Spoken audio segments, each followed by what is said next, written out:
저는 중학교 2학년 때 처음 교회를 갔습니다.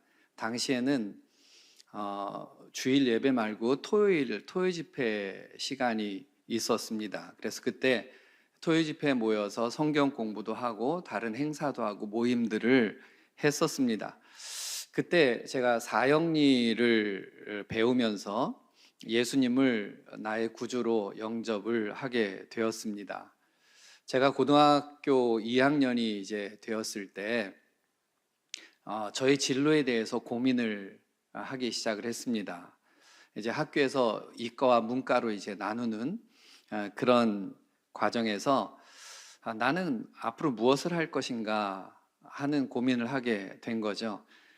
그때 하나님이 저에게 주신 꿈이 청소년에 대한 것이었습니다. 제가 청소년 시기에 예수를 믿고 보니까 그 시기에 변화가 되어서 예수님을 만난다는 게 너무나도 큰 축복인 거예요. 인생이 달라지는 거예요.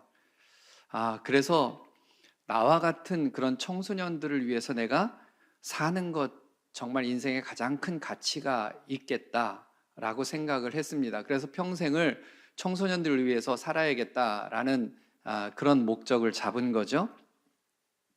그리고 나서 그럼 어떻게 하면 내가 청소년들을 위해서 평생을 살 수 있을까? 가장 좋은 길이 무엇일까?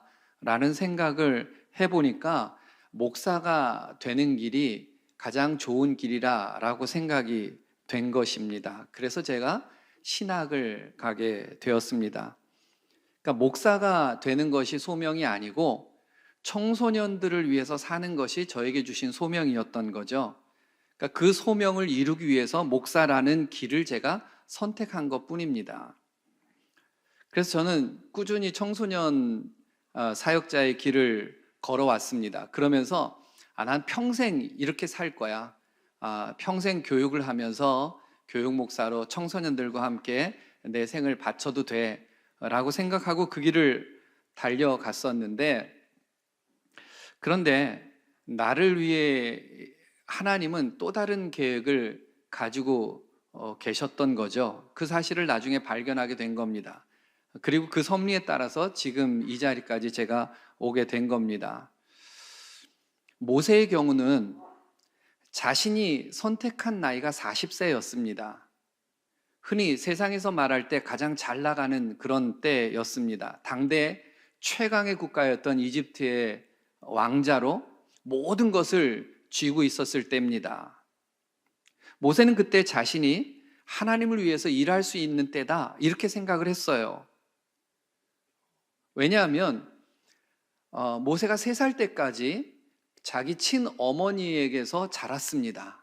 아마 지금으로 말하면 영아부 교육을 아마 받았겠죠. 근데 그게 정말 강력했던 것 같아요. 3살 때까지밖에 엄마 품에서 자라지 않았는데 그 이후 애굽의 이집트의 왕궁으로 옮겨져서 거기서 37년을 살은 거죠. 그래서 여러분, 이집트에서 왕자의 교육은 세상적인 겁니다. 세상에 흔히 말하는, 지금으로 말하는 천문학, 점성술 모든 것들을 다 배우게 되죠. 신앙적이지 않습니다. 그런데 3년 동안 어머니 배에서 교육받은 그 신앙적인 가치관이 37년에 가장 탁월한 세상의 교육을 받고도 넘어가지 않습니다. 그래서 40세가 되었을 때 하나님이 이때를 위해서 나를 준비시킨 거다, 이런 생각을 했던 거죠. 그런데 하나님이 선택한 때는 80세의 모세였습니다. 그때는 세상의 모든 것을 다 잃어버렸을 때입니다. 돈도 권력도 다 사라지고 평범한 양치기의 삶을 살아갈 때였습니다. 근데 하나님은 그때가 온전히 하나님만 의지할 수 있는 때라는 판단을 하신 겁니다. 하나님이 부르실 때는 아주 중요한 한 가지 원리가 있어요. 자기가 처한 일상에서 충실하게 살아가는 사람들을 하나님은 택하고 부르신다는 거죠. 여러분, 속세를 떠나서 산속에 들어가서 기도할 때 주님이 부르시지 않습니다. 산에 올라가서 소명을 받고 오는 사람 치고 정상적인 사람 별로 못 봤어요. 자신을 하나님이 막 부르셨다는데 다른 사람들이 잘 인정을 안 해요. 저러고도 뭘 한다 그래. 자기나 제대로 살지. 자기 삶이나 제대로 살지. 아무것도 돌보지 않으면서 무슨 하나님이 부르셨다고 막 이래. 막 이런 모습들이 많거든요. 여러분 보세요. 모세는 양치기 일을 하고 있을 때, 베드로는 고기잡이를 하고 있을 때, 마태는 세관에서 일하고 있을 때 부름을 받았습니다. 어떤 사람은 감옥에서, 어떤 사람은 방에서, 어떤 사람은 일하던 들판에서, 바다에서 주님을 만났습니다. 상황은 다 다르고 삶의 현장은 전혀 통일성이 없지만 나름대로 자신의 삶을 충실하게 살아가고 있던 사람들입니다. 그 사람들 중에 하나님은 하나님의 제자들로 부르셨어요. 포로로 잡혀가서 살면서도 남의 집에 종살이를 하는 중에도 자신의 환경을 탓하지 않고 그 자기에게 주어진 환경에서 최선을 다해서 인정받는 삶을 살고 있을 때, 그때 하나님이 부르셨다는 거죠. 모세가 애굽 왕자로 있으면서 무엇인가 하나님을 위해서 큰 일을 해보고자 했을 때, 그때 그는 살인자로 왕궁에서 도망하여 광야로 가게 되었습니다. 도망자의 삶을 살게 된 그는 장인 이드로의 도움을 받아서 그 집에서 양을 치는 그런 일을 하게 되었습니다. 그가 하나님을 만난 그날도 변함없이 양떼를 몰고 호렙산으로 갔을 때입니다. 거기서 한 번도 본 적이 없는 광경을 그는 목격하게 되죠. 산에 있는 떨기나무에 불이 붙었는데 신기한 것은 나무가 타지 않는 거예요. 여러분, 산불 난자리를 혹시 보셨어요? 산불 난자리를 보면 까맣게 다 타버린 잿더미가 남아야 정상입니다. 그런데 불이 붙었는데 나무는 그대로 있는 그 모습이, 이건 정말 신기할 수밖에 없잖아요. 그래서 그 광경을 어떻게 된 건지 좀 더 자세히 보기 위해서 떨기나무 가까이로 가고 있었습니다. 그때 하나님이 모세에게 하신 말씀입니다. 내가 선 곳은 거룩한 땅이니 내 발에서 신을 벗어라. 하나님이 모세에게 네가 선 곳이 거룩한 땅이다, 이렇게 말했어요. 여러분, 이게 무슨 말이죠? 갑자기 모세가 서 있었던 곳은 호렙산입니다. 그 호렙산이 정말 거룩한 곳인가? 아니요, 그렇지 않아요. 특별히 영험한 장소가 아닙니다. 그것은 모세가 그날 처음 간 곳도 아닙니다. 신의 산이라고도 불리우는 그런 호렙산은 모세가 양을 몰고 늘 다니던 일상적인 일터였습니다. 특별할 리가 없었습니다. 그런데 왜 갑자기 하나님이 그곳을 거룩하다고 말씀하시는가 하는 거예요. 저는 여러 번 성지순례를 다녀왔습니다. 교인들을 데리고 출애굽 여정에 따라서 이집트, 요르단, 이스라엘을 밟아보기도 했고요. 바울의 여정을 따라서 터키와 지금 튀르키예라고 부르죠. 그리고 그리스를 방문했습니다. 바울의 순교지였던 로마도 가보았습니다. 종교개혁자들의 발자취를 따라서 독일과 스위스와 체코 종교개혁을 일으켰던 현장을 가보기도 했습니다.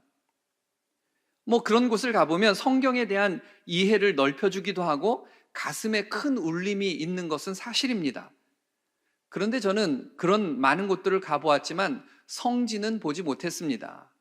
아니, 정확히 말하면 어느 곳도 성지는 아니었어요. 성지라는 게 뭐예요? 거룩한 땅이라는 뜻입니다. 거룩한 땅은 없었습니다. 여러분, 하나님이 말씀하신 거룩한 곳은, 모세에게 말씀하신 거룩한 곳은 특정한 장소를 말함이 아닙니다.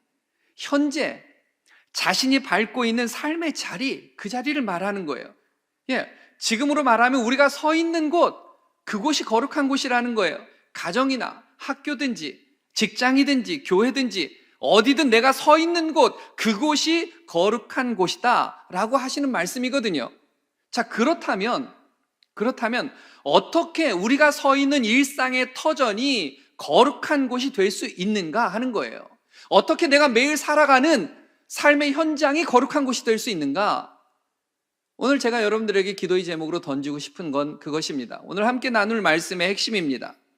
첫 번째는 하나님을 만나는 곳이 될 때 거룩한 곳이 된다는 거죠. 여러분, 그럼 어디를 가야 하나님을 만날 수 있습니까? 교회 가면 하나님을 만날 수 있습니까? 아니면 기도원에 가면 하나님을 만날 수 있습니까? 겨울에 이제 저희 교회도 뭐 곳곳에서 다음 세대들이 수련회를 하는데 수련회 가면 하나님 만날 수 있습니까? 그런 특별한 집회? 이런 곳에 가면 하나님 만날 수 있습니까? 물론 하나님 만날 수 있습니다. 하지만 그곳에만, 그런 시간에만 하나님을 만날 수 있는 것은 아니라는 거예요. 여러분, 우리가 믿는 하나님은 안 계신 곳이 없습니다. 우리는 그렇게 믿잖아요. 단지 사람들이 그걸 모르고 사는 거예요. 그게 문제죠. 그래서 다른 짓을 하는 거예요. 아무도 모른다고 생각해요. 아무도 보지 않았다고 생각해요. 아무도 없다고 생각해요. 그래서 행동을 하지만 사실은 그곳에 하나님이 계셔서 다 보고 계신다는 거죠. 여러분, 우리가 하나님을 잘 만나지 못하는 이유 중에 하나가 뭐냐면 늘 비범한 것만을 갈망하기 때문이에요. 그래서 간증을 하는 많은 분들 중에 상당수는 이런 간증들이 주로 많죠. 뭐 중독에서 벗어났다, 아주 큰 죄악을 지었다가 방향 전환을 했다, 아니면 정말 죽을 병에 걸렸다 살아났다, 뭐 완전히 다 망했다가 기적같이 잘 됐다, 뭐 이런 것들이 주로 간증의 중요한 요소들이기도 합니다. 여러분, 비범한 것만을 갈망하고 극적인 일에만 심취하다 보면 평범한 일상 가운데서 일하시는 하나님을 보지 못하는 거예요. 그래서 내가 선 곳을 거룩한 곳으로 인지하지를 못하는 거예요. 내가 살아가는 가정에서 지금 죽었다 살아난 일이 아직 안 나타났거든요. 내가 아는 사업이 아직 쫄딱 망했다가 다시 일어선 게 아직 아니거든요.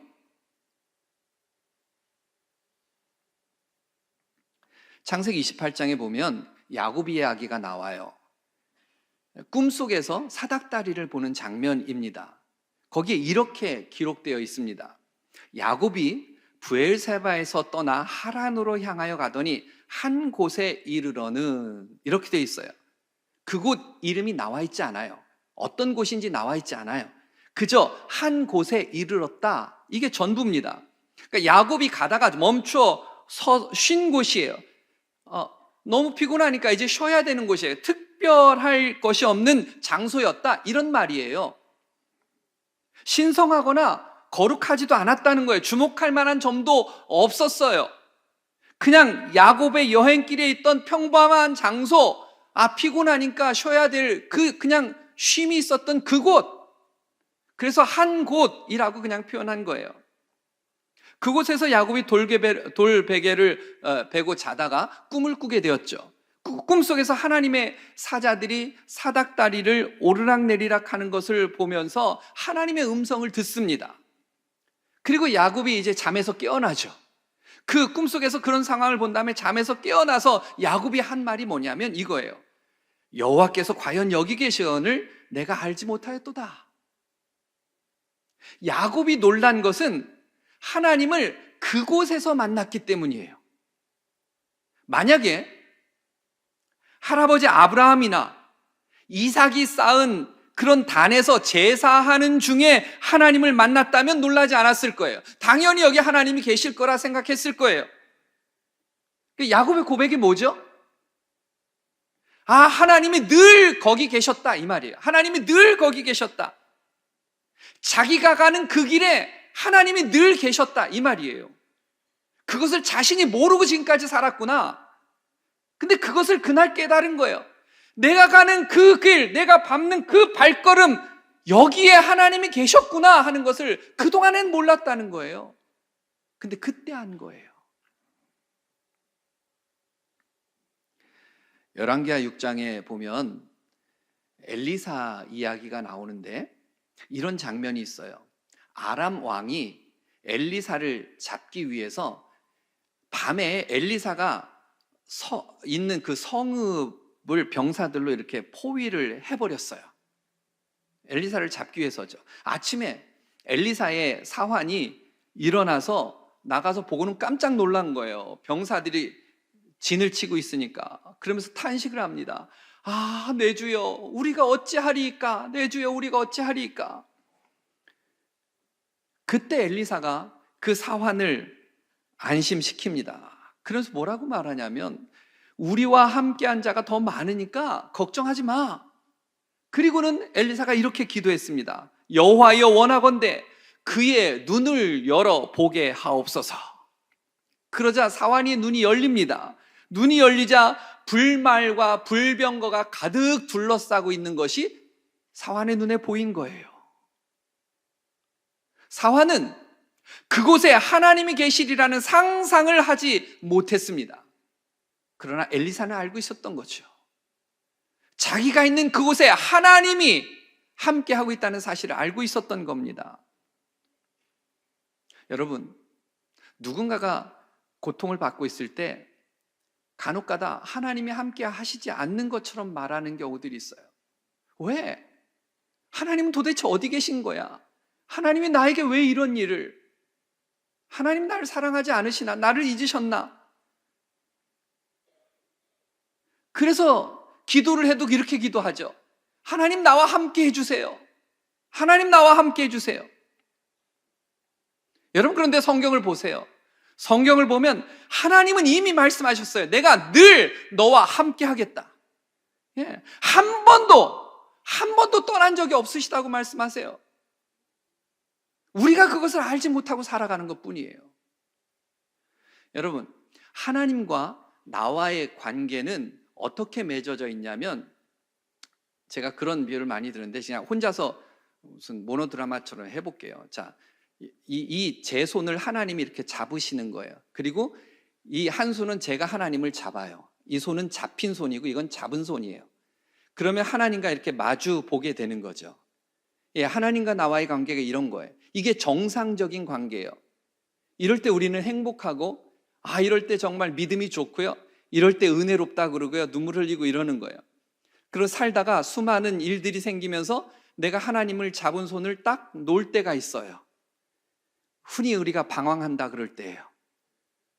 그럴 때 나는 하나님 어딘지 잘 모르겠어. 인생이 이러면서 막 방황하고 도대체 왜 이래 막 이러는 거예요. 이러고 한참 헤매고 사는 거예요. 그러다가 또 정신 차리고 회개를 하고 돌아올 때 다시 손을 잡는 거죠. 손을 잡고 이럴 땐 다시 회개할 때 하나님 잘못했어요. 제가 또 돌아왔어요.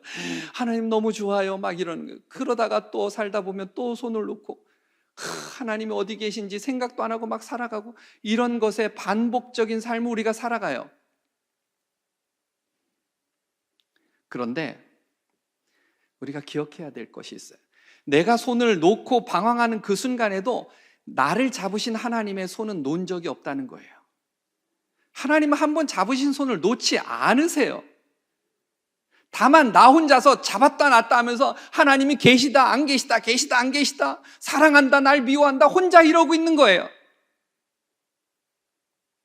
여러분, 내가 하나님의 손을 놓고 내 인생에서 방황하는 그 시간, 죄악 속에 빠져 있는 그 시간이라 할지라도 하나님은 나를 잡은 손을 여전히 놓지 않고 계시다는 사실을 믿고 있어야 합니다. 그것을 잊지 말아야 합니다. 그래야 거룩을 회복할 수 있어요. 그래야 우리의 삶이 거룩한 곳이 될 수 있는 겁니다. 여러분, 내가 서 있는 자리가 혹시 실패의 자리가 될 수도 있고요. 아픔의 자리가 될 수도 있고요. 고민의 자리가 될 수도 있어요. 심지어는 죄악의 자리에 내가 어쩌다가 서 있을 수도 있어요. 그러나 그럴지라도 그곳이 하나님을 만나는 곳이 될 때 그곳은 거룩한 곳이 됩니다. 만약 오늘 이 자리가, 여러분들이 이 자리에 금요기도에 왔는데 오늘 이 자리에서 하나님을 만난다면 이곳이 거룩한 곳이 되는 거예요.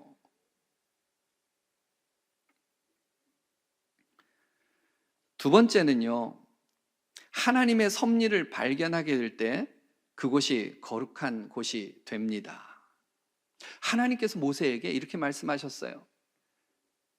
나는 아브라함의 하나님, 이삭의 하나님, 야곱의 하나님이다. 이렇게 말씀하셨어요. 여러분, 사실 저는 성경에 수많은 하나님의 이름들이 나오는데 여호와 니시, 여호와 샬롬, 엘로힘, 엘샤다이, 참 이름이 많잖아요. 제가 제일 좋아하는 이름이 뭐냐면 항상 이거예요. 아브라함의 하나님, 이삭의 하나님, 야곱의 하나님. 저는 그 이름을 제일 좋아합니다. 항상 그 뒤에 붙일 게 있거든요. 김영삼의 하나님. 예, 거기 아주 귀한 진리가 담겨져 있거든요. 그 말을 듣고 모세가 나는 아브라함의 하나님, 이삭의 하나님, 야곱의 하나님이다 라고 말하자 모세가 하나님 뵙기가 두려워서 얼굴을 가렸다. 성경이 그렇게 말합니다. 아브라함의 하나님, 이삭의 하나님, 야곱의 하나님이라는 것은 역사를 주관하시는 하나님을 보여준 말이에요. 하나님의 섭리 가운데 모든 것이 진행되고 있다는 뜻이에요. 내가 아브라함 때도 함께 했고, 이삭 때도 내가 여전히 하나님이 역사했고, 야곱 때도 하나님이 역사했고, 그 무슨 말이에요? 지금 너에게도 내가 동일한 그런 하나님으로 서 있는 거야 라고 말하는 거거든요. 하나님의 섭리예요. 여러분, 우리 삶에 우연이라는 것은 없어요. 여러분, 모세가 정말 당시에 이스라엘에서 태어나는 이스라엘 백성들 위해 태어난 남자아이들은 다 죽여버려라 이렇게 얘기했을 때 정말 운이 기막히게 좋아가지고 애굽의 왕자가 되고, 그러다가 어느 한순간에 정말 재수 없이 한순간에 실수로 사람을 죽여가지고 광야에 쫓겨가서 양치기가 된 게 아니에요. 거기에는 철저한 하나님의 간섭하심이 있었던 거예요. 그것을 하나님의 섭리라고 말합니다. 하지만 모세는 그 사실을 알지 못했습니다. 하나님을 믿고 있었어요. 그런데 자신의 인생을 주관하시는 철저한 하나님의 섭리를 깨닫지 못했던 거예요. 그런데 호렙산에서 하나님을 만났을 때 지금까지 자신이 살아온 삶이 하나님의 셈이란 섭리였다라는 사실을 깨닫게 된 거예요. 그 순간 그 자리는 거룩한 곳이 된 겁니다. 모세는 그 하나님의 섭리를 깨닫는데 80년이 걸렸어요. 그것을 깨닫는 순간 전율할 수밖에 없었던 거예요. 두려울 수밖에 없었던 거예요. 하나님이 이런 분이셨구나. 하나님이 두려워서 자신의 얼굴을 가리고 말았습니다. 마치 망치로 뒤통수를 한 대 맞은 것 같은 그런 충격을 받은 거죠. 여러분, 저는요, 제가 하나님을 믿고 난 후부터 하나님이 내 삶을 간섭하셨다 이렇게 생각을 했었습니다. 그래서 당시에 이런 푸념을 많이 했었어요. 하나님 나를 조금 더 일찍 부르셨으면 얼마나 좋았을까. 나도 주일학교를 좀 다녔으면 쟤네들처럼 이런 거 있잖아요.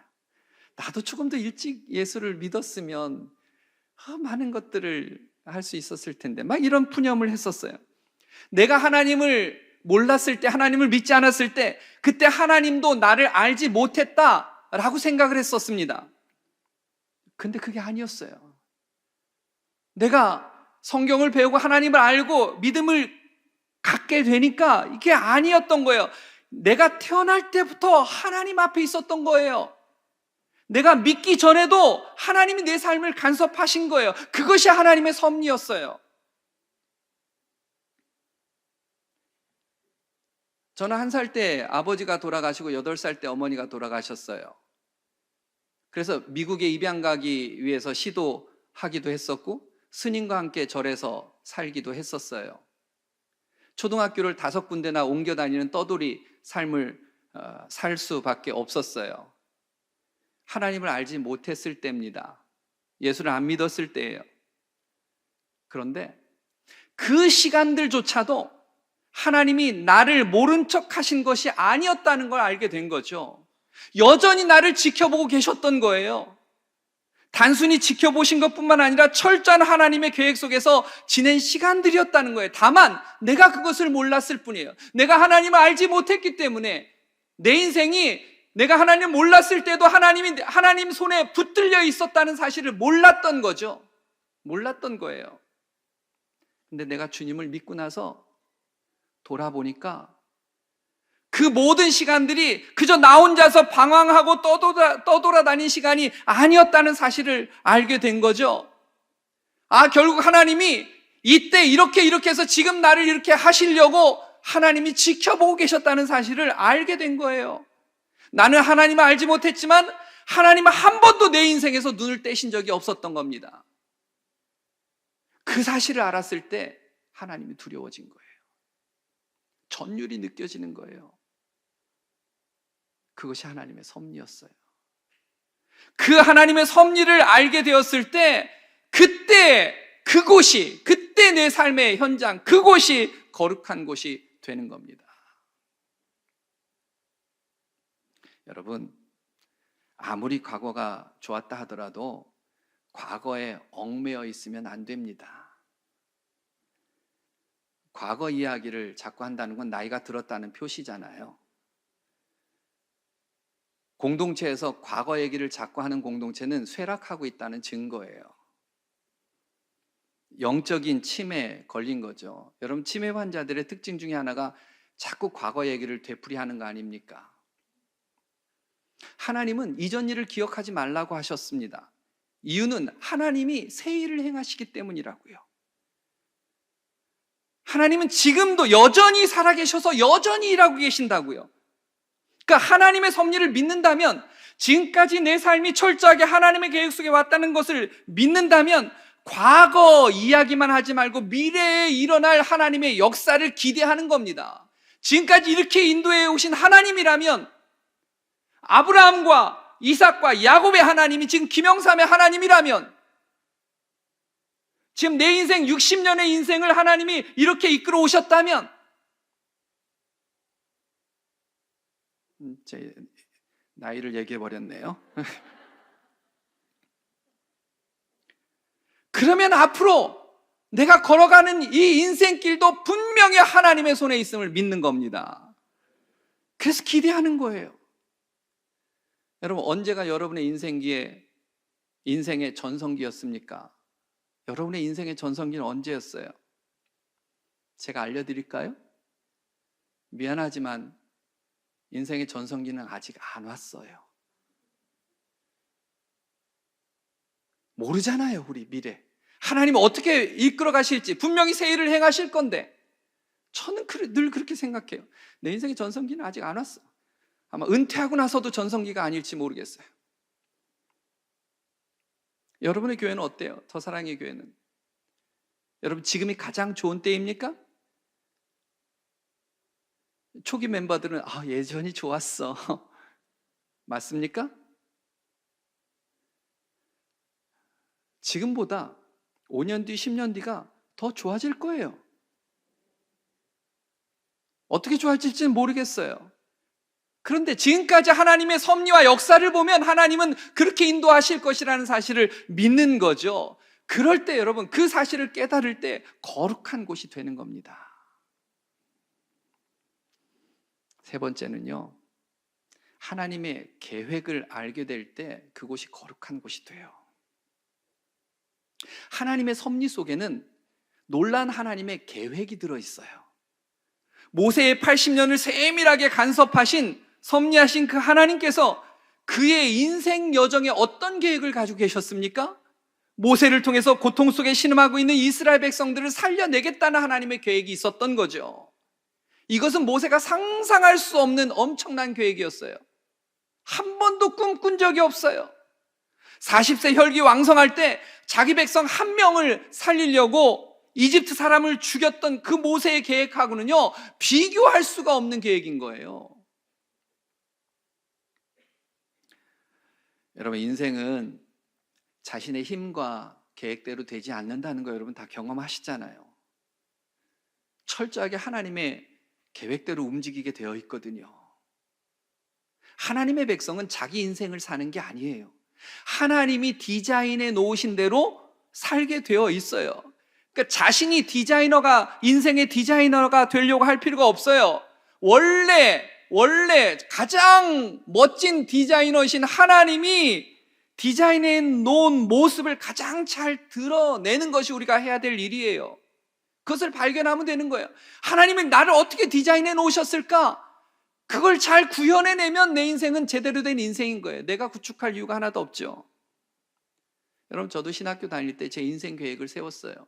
몇 살 때는 나는 이러고 있을 거야. 몇 살 때는 난 이럴 거야. 몇 살 때는 내가 이렇게 할 거야.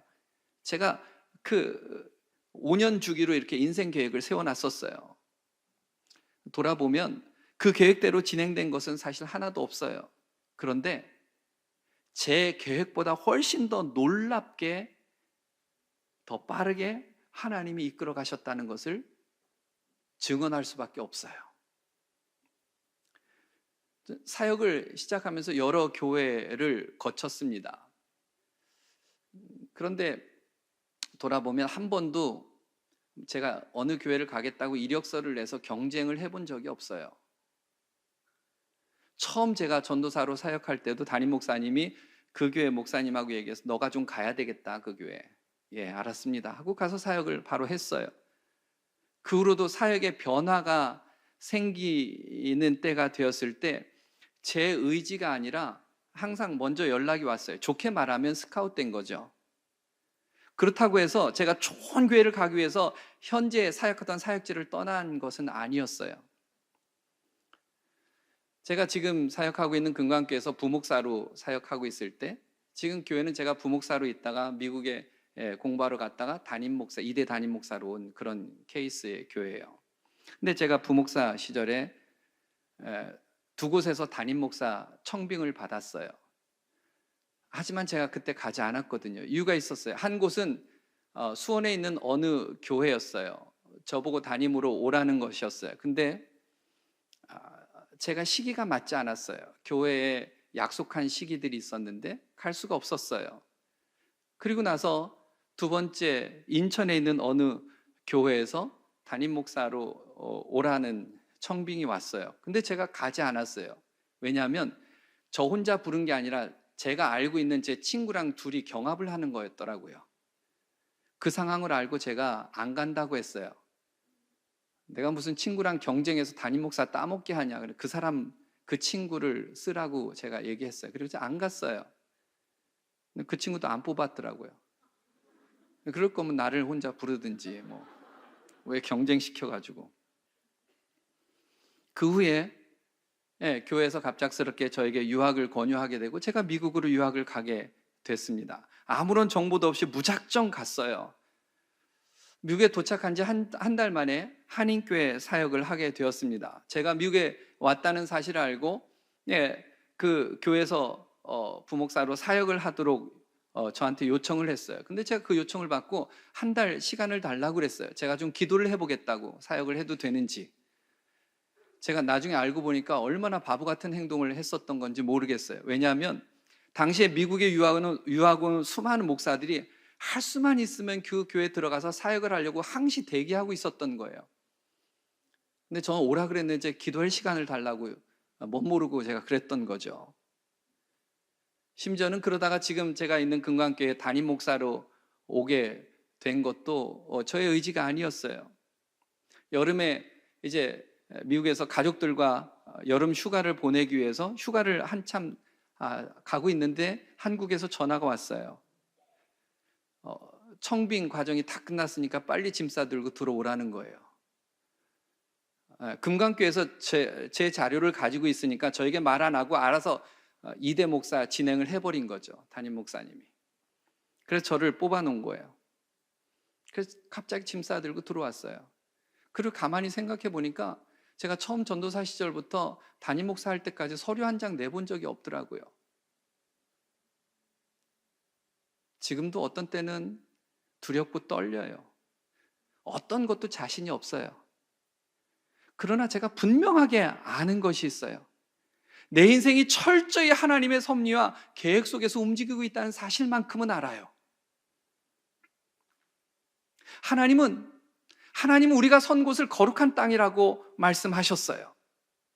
내가 살아가는 그 현장에 하나님이 계시구나 하는 것을 내가 알 때, 지금까지 내 인생이 철저하게 하나님 손에 이끌려온 것이라는 사실을 내가 알게 될 때, 앞으로 내가 가야 될 길 역시 하나님의 계획 속에 있다는 사실을 내가 알고 믿을 때, 그때 내가 살아가는 그 삶의 현장은 거룩한 곳이 될 수밖에 없습니다.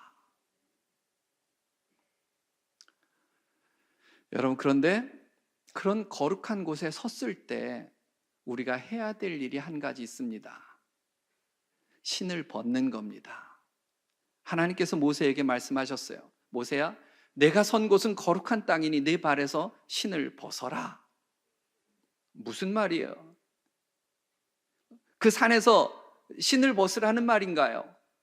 아니요. 거기서 말하는 신은 우리가 그동안에 간직하고 있었던 것을 말하는 것입니다. 우리 속에 있는 죄, 세상적인 가치관, 인간적인 판단이나 감정, 나의 자존심, 이런 것들을 다 벗어버리라는 거예요. 그것들을 벗어버리지 못하면 거룩한 곳에서도 세속적인 삶을 살게 되는 거예요. 여러분, 우리 그리스도인들이 자주 빠지는 함정이 이원론적인 사상 아닙니까? 여기는 거룩한 곳, 저기는 세속적인 곳.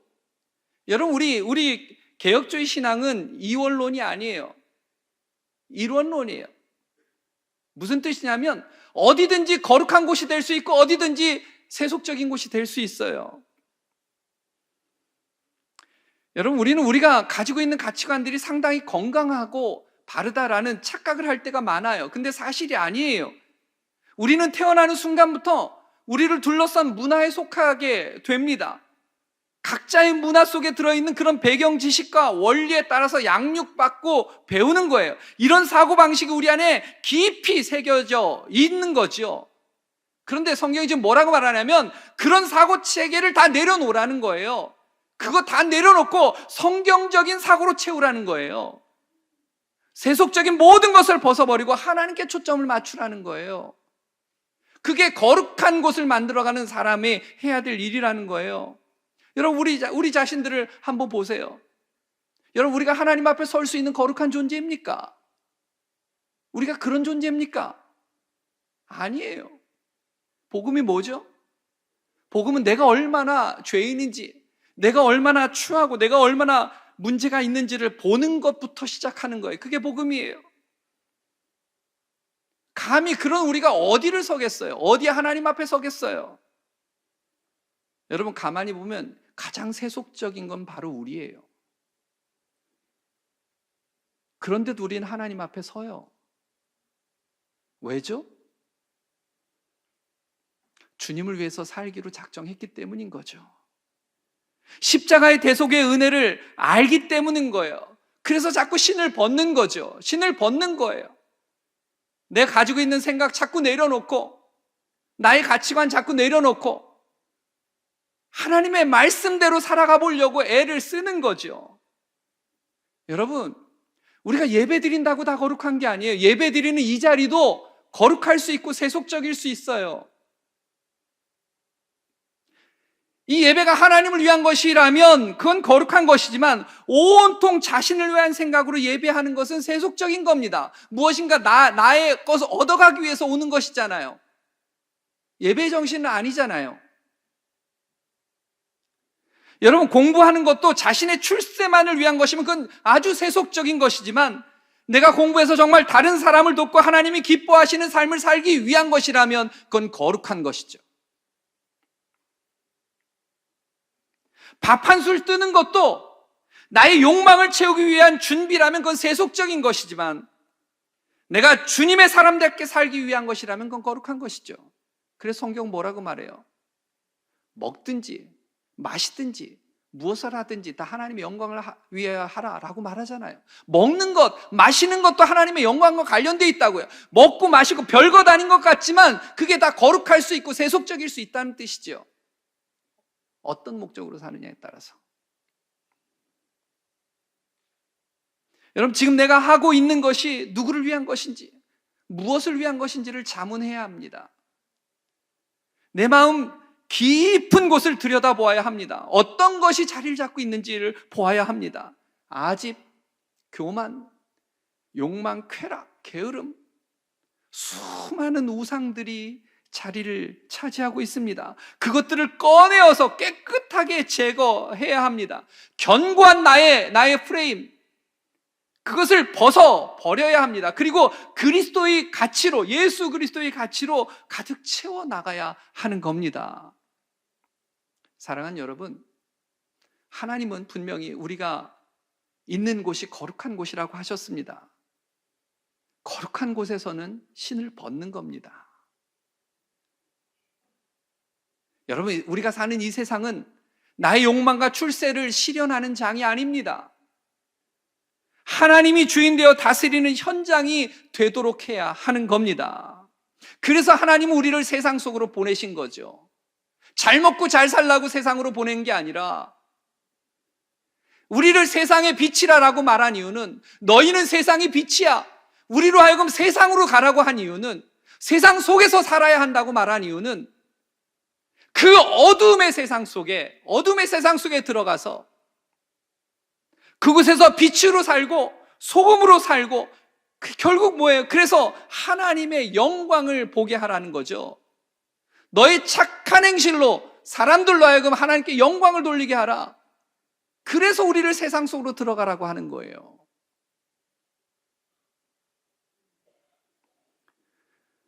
여러분, 오늘 우리가 있는 이곳이 호렙산입니다.